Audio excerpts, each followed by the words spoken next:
Hi everyone, I'm Mermaid Moon and we have another story to read today.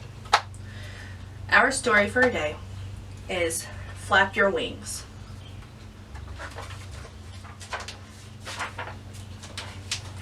Flap your wings. An egg lay in the path. A boy came down the path. He saw the egg. He looked around. He saw flamingos and frogs and turtles and alligators. "Whose egg is this?" he called, but nobody answered. Then the boy looked up. He saw an empty nest in the tree. "Here's an egg without a nest," he said. "And there is a nest without an egg." The boy climbed the tree. He put the egg in the nest. Then he went away. Mr. and Mrs. Bird came home. Then were surprised to find an egg in their nest. "That's not our egg," said Mrs. Bird. "Look how big it is." "But it is an egg. It's in our nest," said Mr. Bird. "If an egg is in your nest, you sit on it and keep it warm. It doesn't matter whose egg it is." "All right," said Mrs. Bird, "but I wonder what kind of bird would come out of that egg." They took turns keeping the egg warm. First, Mrs. Bird sat on it, then Mr. Bird sat on it. And sometimes, because it was so big, they both sat on it. One day, Mrs. Bird heard a squeaking noise. "Help," she said. "This egg is squeaking." Mr. Bird came back to the nest. He listened to the egg. "The egg is not squeaking," he said. "It is our baby that is squeaking. He is ready to come out of the egg."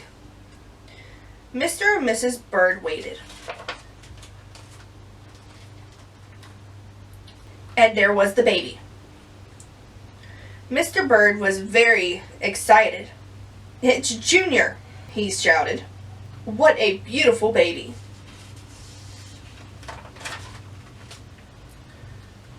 Junior opened his mouth. It was a big mouth. It was full of teeth. "That's the funniest looking baby I ever seen," said Mrs. Bird. "Something is wrong. I don't think he's our baby at all. He's in our nest, so he must be ours," said Mr. Bird. "His mouth is open. That means he's hungry. When your baby is hungry, you feed him." Mr. and Mrs. Bird went away to get some food for Junior. Mr. Bird brought a pink worm. Mrs. Bird brought a green one. Junior ate both worms in one gulp. Then he opened his mouth wide again. "We have to get Junior lots more of food," said Mr. and Mrs. Bird. Hour after hour, day after day, they brought food to Junior. Mrs. Bird got berries and cherries. She got butterflies and caterpillars. She got dragonflies and mosquitoes. She got ladybugs and tiger beetles. Mr. Bird got crickets and spiders. He got grasshoppers and snails. He got red ants. He got black ants. He got centipedes too. "What kind of bird eats so much?" said Mrs. Bird. "It doesn't matter," said Mr. Bird. "He's still hungry, and we have to feed him." Weeks went by. Junior never stopped eating, and he never stopped growing. He grew bigger and bigger and bigger. Finally, Junior got so big that Mr. Bird said, "It's too cramped up here. Junior has to leave the nest. It is time for him to fly away." "You are right," said Mrs. Bird. "The time has come. We must show him how to fly."